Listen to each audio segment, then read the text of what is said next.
Yes.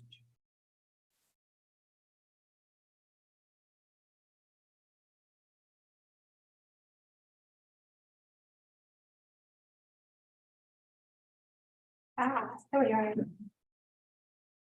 All right, sounds good. All right, good afternoon, everybody. Welcome to the Children's Services Council of Leon Executive Committee meeting. Today is April the 10th and the time is now 5:08 p.m.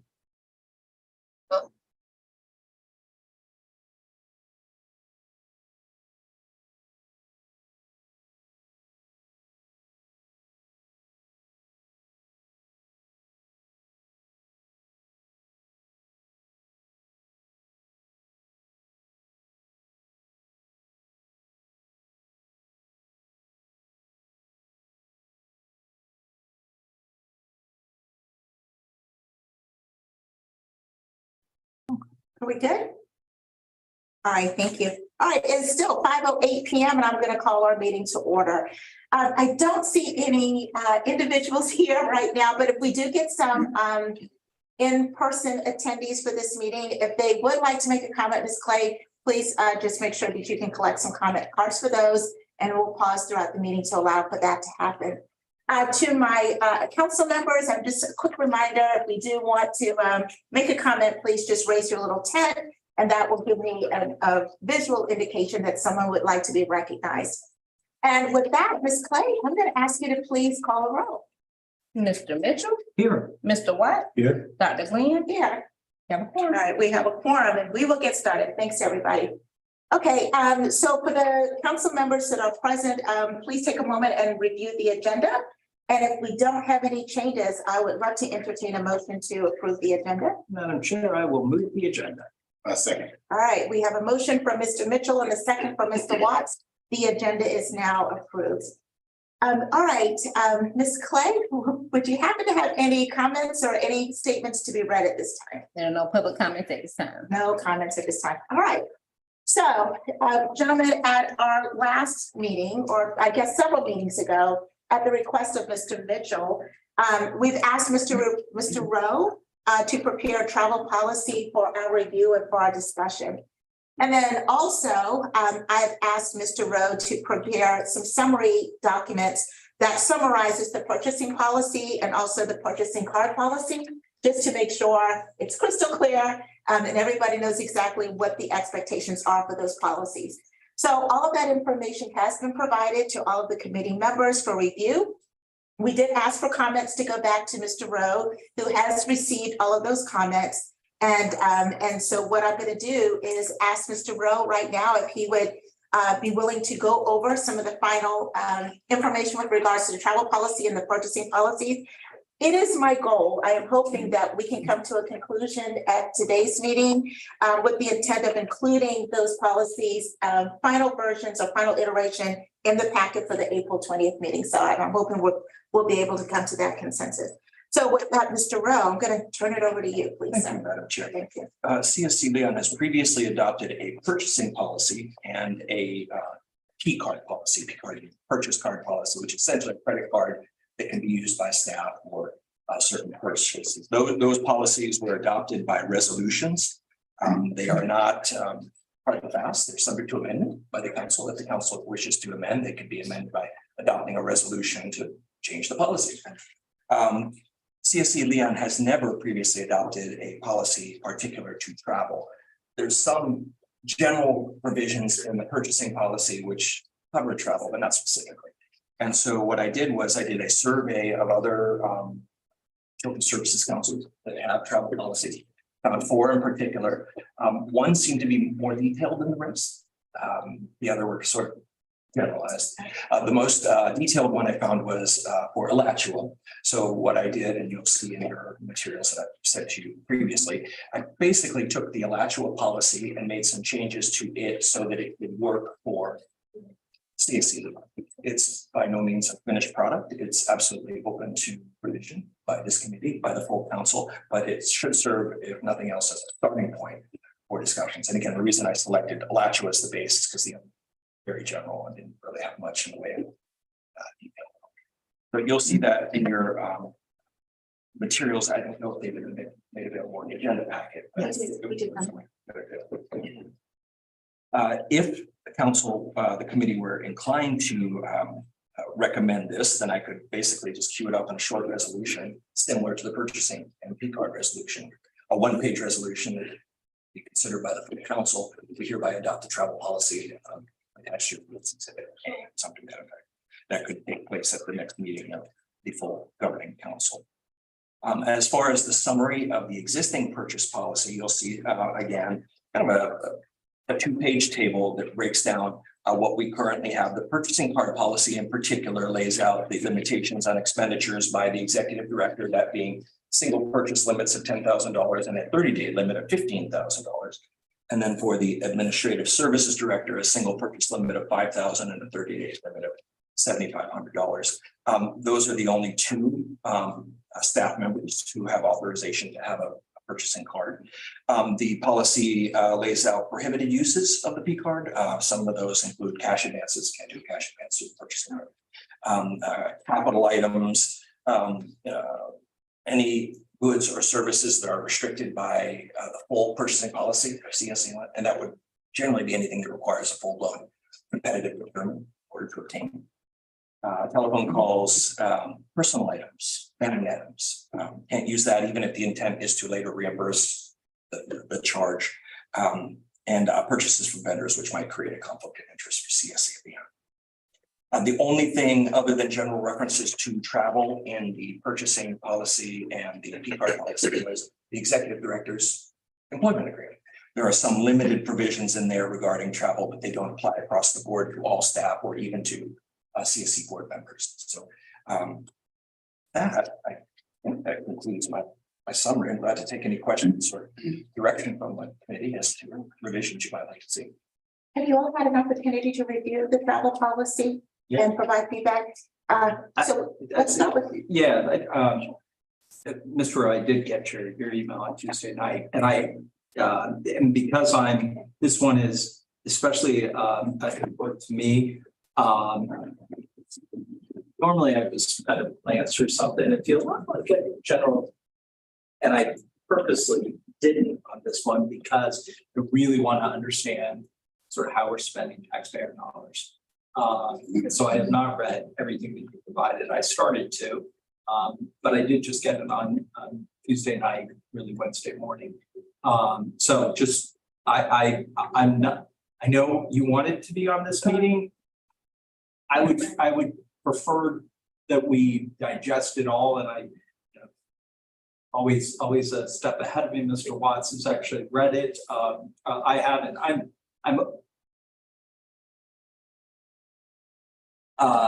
Yeah, I would just like to be able to read all of it. And candidly, while I'm just not be casting aspersions on a loud road, these are the same people who wanted to buy or actually bought and built a building with taxpayer dollars that were dedicated for kids. So I'm not saying that it isn't a model to use, but as a role, they've lost an executive director over some kind of, and what they use their dollars for, at least part of them, was to build a building. Again, those are two things that I would, have some concern about. Not saying that their policy isn't a model that we should use. I didn't read it, and I would feel. Okay, I totally understand. So what my intent was, Mr. Mitchell, was that we would put this in the consent agenda and pull it out if necessary during the council meeting. Would your preference be that we reconvene as an executive committee to discuss it before we put it to consent? Because it's not urgent. I mean, honestly, this is not urgent. Yeah, so we can wait till the next month. right. As Ms. Green said at the last meeting, there's no travel. There's no no big purchases. So I would prefer to wait. Okay. And if we have any questions, we can talk about it at the next executive committee meeting. Most of my questions I can probably answer most of them myself, but if I do have questions or suggestions, I can share with Mr. Rowe. Okay, that's fair enough. Are you opposed to that, Mr. Watts? No, Then I think, I did have some questions. Okay, please. But yes, so, on page 8, so the summary of the key provisions, for the purchasing car policy. Maybe this is not necessarily a question, but, something I think we should consider is that, just from my own experience, I do feel like the director of finance operations should have a purchasing card, in her role. And even down the road, anyone that you have possibly mentioned, but I definitely feel like, Dina should have access to a purchasing card, following the same, guidelines as the administrative services director. That was one thing that I want us to consider. And then the other thing, I had sent Mr. Rowe was, I know that phone was there. But I know that for the state and the language in the documentation does, articulate if they go to a conference or something like that, that they consider the, lowest rate, most competitive, but I know that we have a dollar amount limit. So I couldn't necessarily find that dollar amount limit in the statute, so I don't know how that was established. Maybe it was Department of Management Services, DMS, but for us, it's 175. That is our currently right now for out of state. It doesn't for hotels and travel. Doesn't mean that you can't go over that, but if I were to go $200, I'd be responsible for that difference. As it pertains to like conferences or something like that, I think there's some notion that if we wanted to consider an actual dollar amount, or I don't know if there's, but those are the only. I don't have my notes, but I think those are the only things that I've brought up to this. Hey, go ahead. Sure, I completely agree with Mr. Watts's point about Dina having a P card. Candidly, I mean, I don't know that any of the other employees will travel, but that's really for state employees. That's typically what they use it for. So they're not having to get reimbursed. I think we're small enough in terms of organization that if the travel, they could be reimbursed rather quickly. And obviously the accountant is just down the street, so that would be fairly easy. But I agree that Snyder should have a P card. As it relates to, it's adopted by rule DMS, right? Statute gives them authority and requires them to do it. And same thing with the mileage reimbursement. It's not the federal government's reimbursement always. So DMS does that by rule. One of the reasons that I thought that it would be nice to use either the counties, Leon counties, because it's here, and I don't know their policies, or the state. I do know their policy is that it's relevant to an organization in Leon County. Those are my only thoughts. And DMS, in terms of attorneys having looked at it and vetted it, I don't think you're going to find an organization that is sort of better prepared for this kind of thing than Department of Management Services. Okay. So that's, again, not that we have to adopt theirs, but I think it's a good framework that we could use. Okay, so thank you both. And I completely agree with having a card for Ms. Snyder. Didn't think about that at all when I read through this, so I thought that was a wonderful addition. Yes, I do want to interject real quick because for full transparency. Yeah. Dina has a P card, and I did not even think about that we had only said myself. I'm sure she's sitting over there going, what am I supposed to say? When he said that, I said, okay, I'll figure out the right moment to interject. So she has a P card, right? Yeah. And we will need to amend this. Okay. At this point, those would be the only 3 P cards. And I do want to make sure that if for some reason another team member needed to travel, anything that we could prepay with one of our P cards, we could do that. So it would be prepaid. And so really the only reimbursement might be per diem but my idea is that anything that would be prepaid so that that team member wouldn't have to worry about it, in the case that that happens. Okay. If that is, Yeah, and like a hotel room is a great example where the place will send you a form, you kind of, and all you're doing is, you're paying for the cost of the hotel. Again, I think that's an appropriate use of the P card as well as the limits. I know we adopted by resolution the limits. None of that was of concern to me. I think I may have made the motion for it. It was, and I kept referring to it as a P card policy. It was really meant as a, and I see on the form, the sample form, just some sort of, like when we're all dead and gone, and they're the CSC of, 21, 23, whoever the executive director is and whoever the chair is, that there's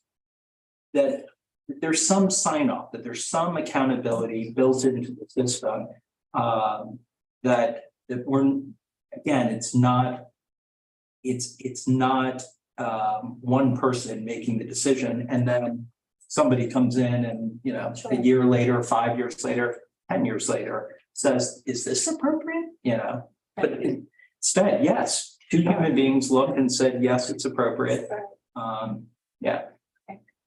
And the only other comment that I wanted to make too, I understand your concern about the dollar limit, and I'm not opposed to that at all. But I would like to have some provisions because, for example, if they're going, and I have no idea where these meetings are, I really have no clue. But if they're going to some place that is remote and they're going to have a hard time, so let's say they're going to some place that's remote, it's at a hotel. The next hotel that's within that rate is like 50 miles away. I would want something that says they need to try to really get that rate. But if conditions just don't work, there needs to be an approval that allows them permission to go ahead and go over that rate. So as long as we give some flexibility with approval, I'm comfortable with setting a limit. And the state actually in the rule allows for that. Okay, So all right. again, I don't know the verbatim, but I do know that it's in there. Okay, yeah, as long as we have something like that, I apologize. Then I'm absolutely comfortable with that, Mr. Rose. So if we could do something like that. The only other thing that was fuzzy to me, and Mr. Rose, I said this to you and you didn't quite answer it, and I thought maybe I wasn't asking it clearly.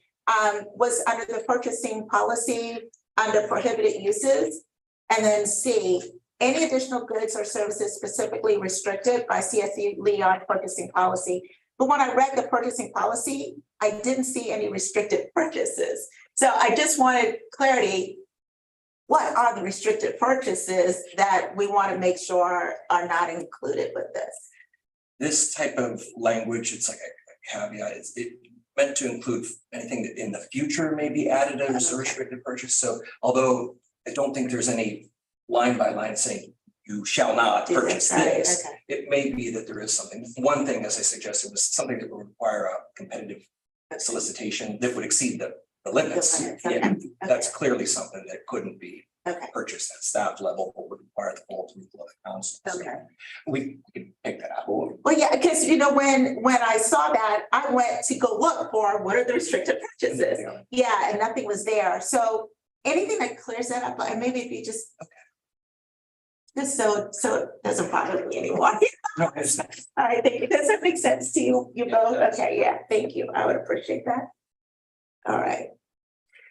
Okay. Well, any other questions? Because actually, these were the only two things on our agenda item for today. So what I would like to propose is, since this is not of utmost emergency and there is no travel, we will go back and take another good look at it. Have another conversation at our May executive committee meeting. And then at that time, we will be ready to put it forward towards our May council meeting.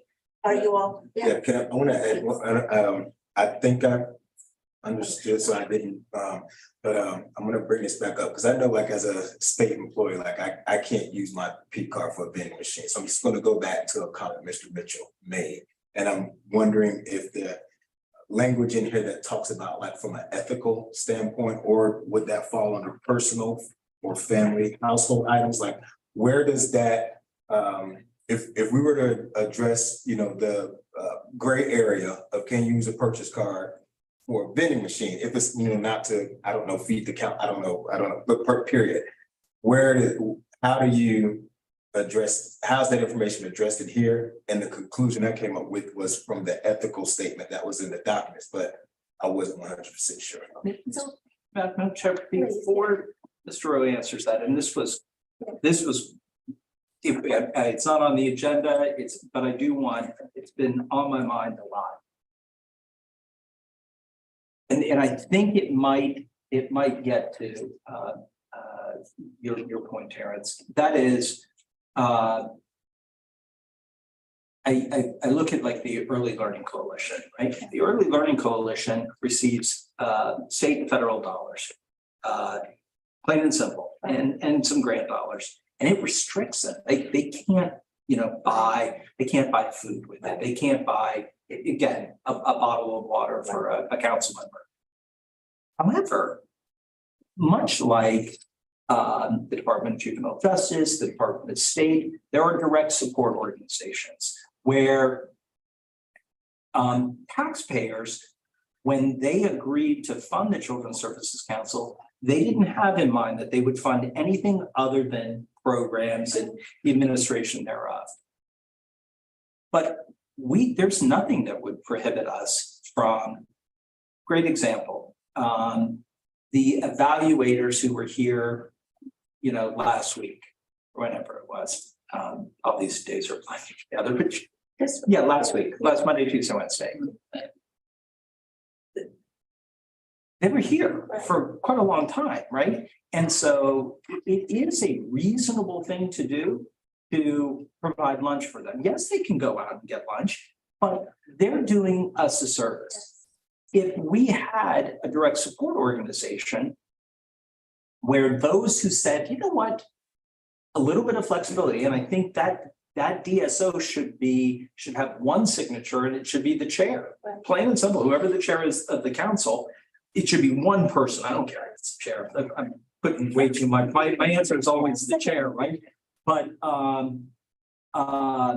then it would have been easy for, Jacinto sends me a text on Friday going, hey, here's how I'm like, 20 people for okay, I'm in. yeah.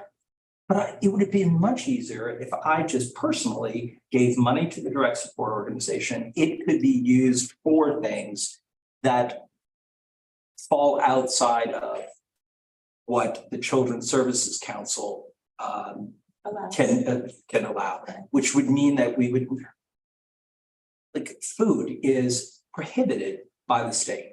I don't know what the county's position is on that. I honestly don't think that my neighbors want to buy food, even for evaluators who are getting nothing, or council members who are getting nothing. In their mind, they said, nope, it's going for programs and, yes, some overhead to run those programs. So I would like to explore the idea of having a direct support organization that would give, like Jacinta doesn't need to text me saying, hey, I know you've got a problem with this, so will you buy their lunch? Yeah. Yes is the answer. It was the answer.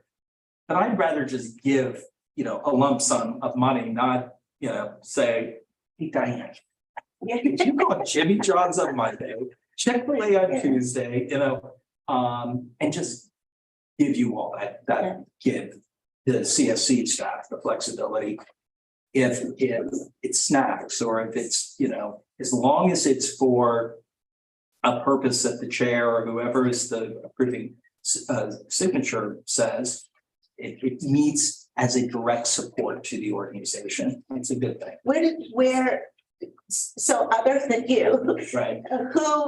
How do we elicit the dollars to provide these direct support services? Right. It's everyone has a different way of doing it, but As long as we don't take, dollars from grant recipients, we're okay. So we could put a donate on our website. We could have,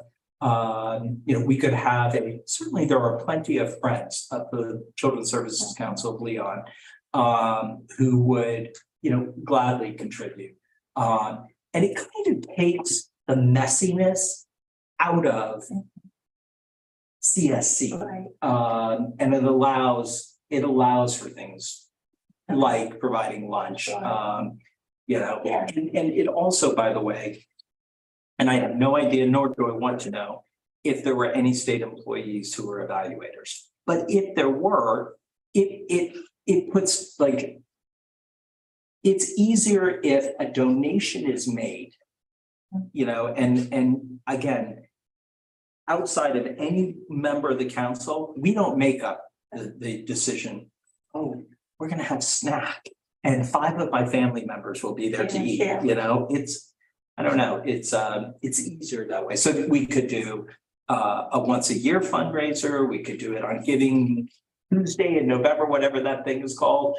We could do it as a donate button. We could, by the way, the stuff that Ms. McFadden had referred to in terms of a grant writer, that person could just as easily do a development fund, and it shouldn't be a lot of money. I'm not saying let's go out and raise $200,000, but yeah, but certainly enough money where it's not coming out of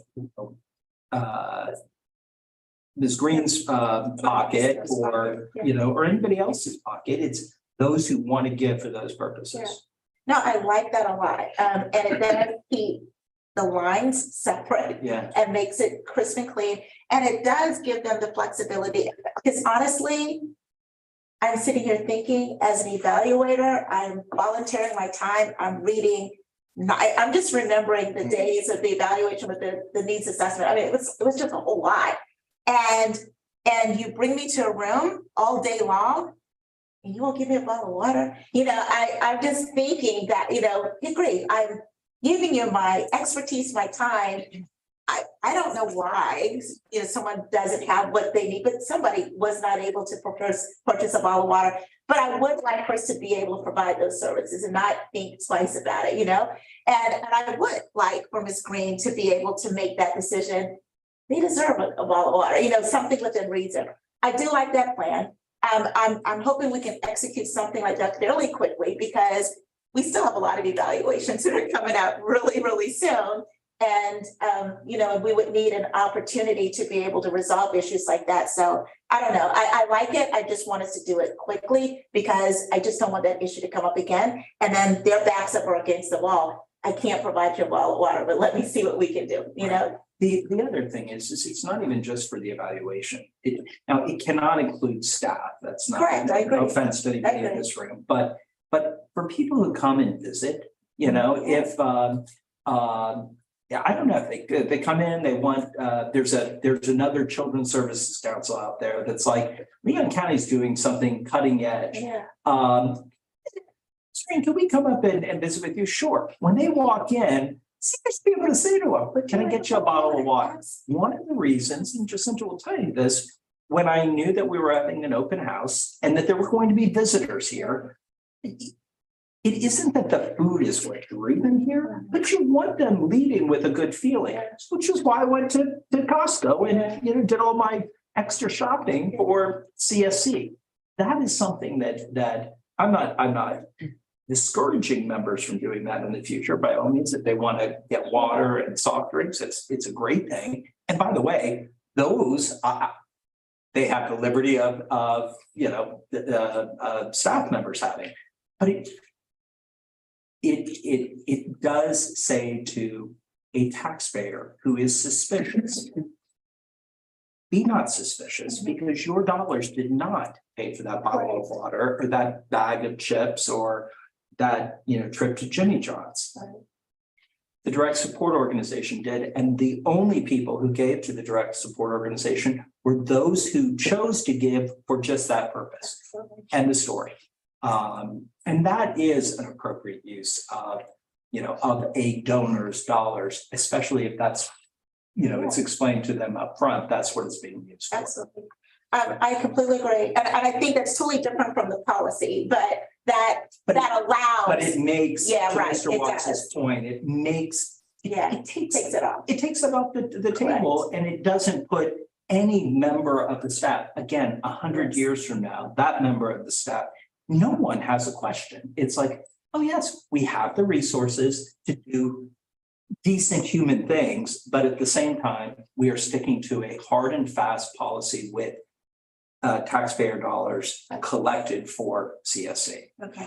So my other follow-up question to that is, what do we do? How do we implement that quickly? I mean, is that something that your staff would be able to work? I know y'all are understaffed. I will, Okay.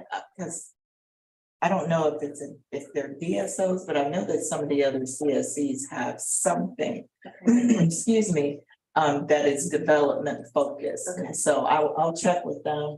I can't imagine it's hard. Yeah. It is. And then I'll check with Ms. Murphy Murphy at EOC Okay. to see how they do there. Would you be able to give us a report during our next meeting in May? So then we'll do the policy and all of this at the same time. Does that work? Okay, perfect. Thank you. Thank you very much. Okay, so any other questions? No. Any other questions? No, that's just on my mind. Okay, no, I appreciate that. And thank you so much, Mr. Rowe, for your work on this. We will go back. You're about to say something? Please. No, I'm just gonna say, we're gonna review this on whatever date that is, our meeting in May 8th. Thank you, Mr. Rowe. I just wanted to address Councilmember Watt's question about the bottled water example. This is my first time drafting a policy of this nature, and I haven't worked for a state entity or a local government entity directly to where I processed per diem or reimbursement for expenses. But it's my understanding, you're wrong, but the per diem that's built into the proposed travel is basically an amount that represents how much can be spent by a given person per day for things like meals. And if you exceed the per diem, you have to pay the difference. But if you're below the per diem and you want a bottle of water from the vending machine at night when you retreat to your room after the conference, that would be allowed. So as long as you're not exceeding the per diem between your meal and a vending machine, which is a form of snack or drinking water, it may be that's not what per diem is at all, and I might misunderstand that. Yeah, in the state's policy, essentially the per diem was originally developed. This is how it started: breakfast, lunch, and dinner. It was not meant to pay for breakfast, lunch, and dinner. It was meant to pay for the difference between what you might, for example, it's changed now, but it was, I think, my notes exactly how much it is now, but it used to be 3, 6, and 12. $3 for breakfast, $6 for lunch, $12 for dinner. No one was suggesting that you could buy breakfast at $3. However, it was you were going to eat breakfast at home anyway. What would the difference be between buying a bowl of cereal at Hampton Inn, which should be included in your, but what would the difference be, right? That's where they came up with that number. The same thing applies now. There is a flat fee per diem where you can say, you know what? I'm not going to charge the state for a hotel and nor any meals. And the flat fee at that time was $50. I know it's all four of those numbers have increased.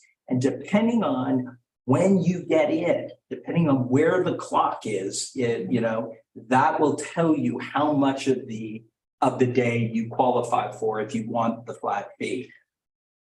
But the use of a P card for whatever you want, if you wanted a pizza, you couldn't use the P card for a snack, a meal. You would pay for that yourself and then get your per diem. So you couldn't use it to buy a bottle of water. You could buy a bottle of water and offset that as a personal expense on your per diem when you're reimbursed. But you couldn't use the P card to buy. That's the state policy. No idea what the county policy or the city has one as well. I have a question for you. Yeah. Let's try to like make it not as complicated for like whatever policy, you know what I'm saying? Like, so let me ask you this, they're getting reimbursed. Is that coming out of some different pot than what's being paid when the P card bill is being paid for? Is that? Well, if you remember what Mr. Rowe's comment was on that you can't use it for a personal use, even though you anticipate getting reimbursed or reimbursing. So you can't use the P card saying, well, I'm going to pay the state back, or I'm going to pay the CSC back. But I'm using it. Oh gosh, I left my personal Visa at home, but I have the P card. Here I am at Publix. It's so much easier, as opposed to having to put everything back and go. No, it's contemplated that you can't use it for that purpose. So as small as the bottle of water is, it's a good example. It's really a degree, it's really kind, not degree. If it's a $1.50 or $1,500, it really doesn't matter. If it's for personal use, you don't use the state's purchasing ability. You use your own, and then if the state is, again, I'm only speaking for the state policy, is reimbursing you, it's as part of a very different policy. Again, the per diem is what Mr. Rowe is referring to. Do we have to come up with a per diem, or are we following? I saw it in here, we're just gonna, okay. I believe the rate, the dollar amount is established by statute. So the way that I've got this travel policy developed now is by referring to the travel policy. Okay, I can tell you what the states, because I did a little research and it's actually, it's certainly much more than 3, 6, and 12. It surprised me, but it is more significant, and it's the same policy that references the hotel rate. And if a hotel, for example, there is a conference at a hotel that does not fall within that rate, you're right.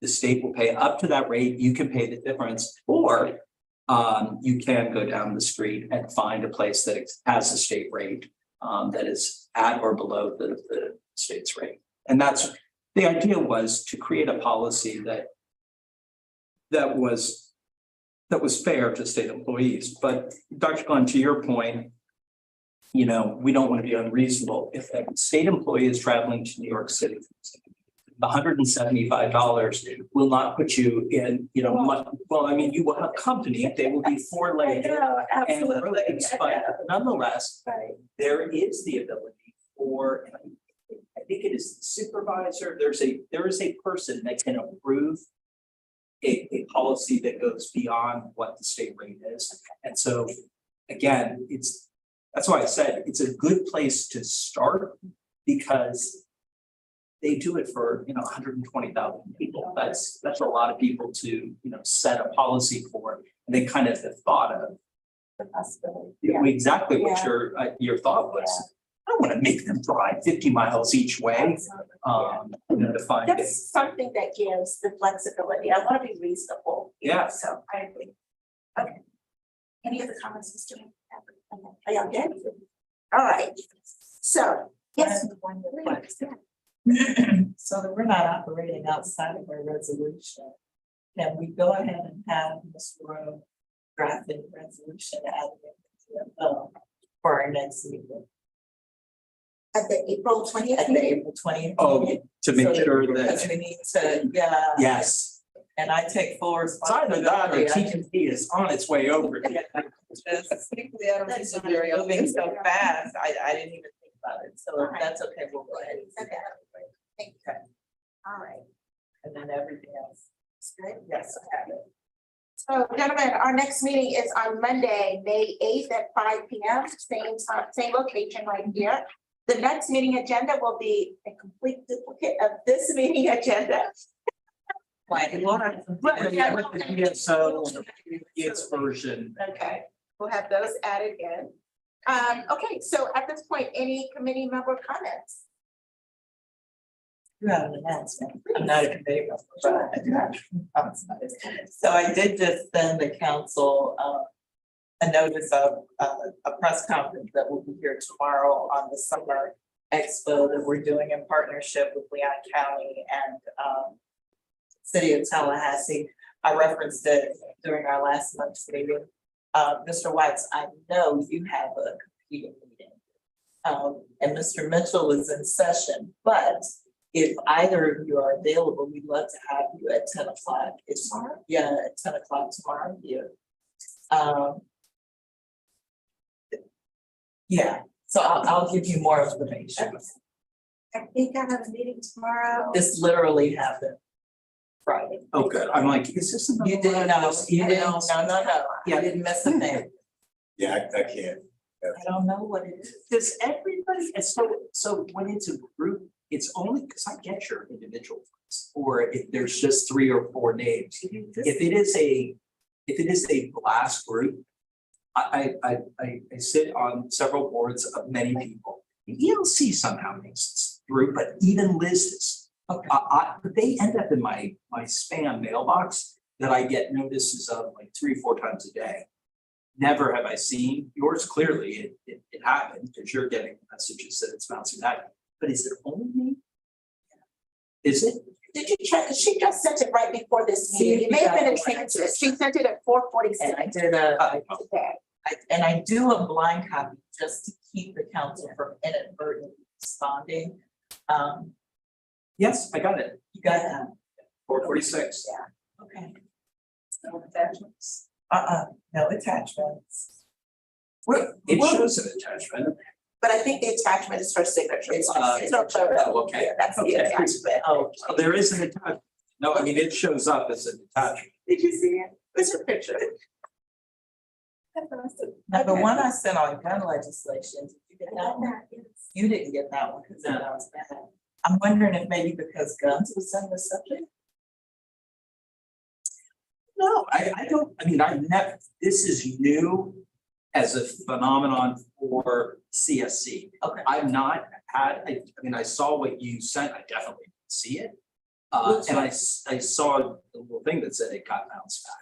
We will check with RIT and see if it's something on our end, but yeah. It could be guns as a word. We are very pro Second Amendment there at the Southern Group, so I don't carry a gun unless somebody is coming into my house. And then if you're watching this, I do. I've got a alarm. But yeah, so I don't know. Diane can check that with Aegis. Well, since you didn't get it, I'll just be real quick. It is regarding the new law, the permitless carry. I got it right. Permitless carry. And so we are going to establish here that the guns cannot be brought into the building. That's really all it said. Because they can have them in their car and they can't, but we do have the ability to say that we will not allow firearms. That's all it said. I don't know when. I don't know when, Okay, but everyone should have the right to. If somebody's listening. I agree. all right. Any other, Okay, that's all I any other comments at this time? All right, thank you. Kind of off the rails there. All right, everybody, it is 5:51 PM and